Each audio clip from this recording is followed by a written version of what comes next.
My family had just moved to Houston before I was born. So I grew up in Houston my whole life. I went to high school in Houston and started college at the University of Houston. Back at that point, my family didn't have a ton of money.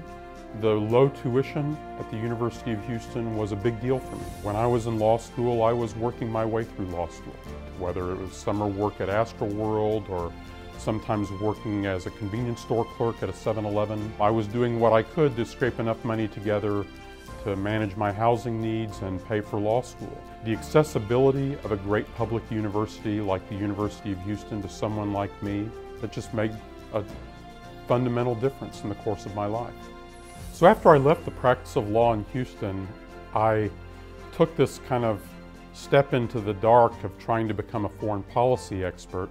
My law firm in Houston agreed to give me some work to do to help me pay my way through the next stage of school. And Christmas break in my first year going back to graduate school, I came back to Houston and sat second chair in a murder trial and used that money to help pay tuition bills. With the support of my new wife, who'd embarked on this strange journey with me, I became a career diplomat and then was detailed from my work in Washington as a career diplomat to go to work in the White House of the older President Bush, George H.W. Bush.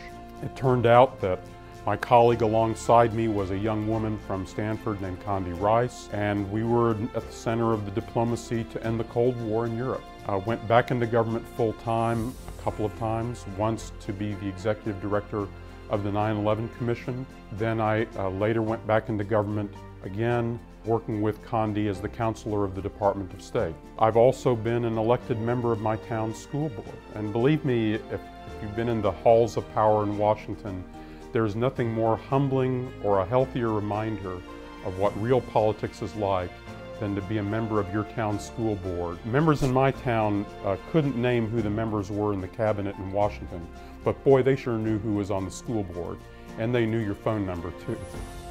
So after I left government, I was offered a teaching job at Harvard and kind of began a career as a scholar and as a historian, which I've continued as a professor and now dean at the University of Virginia.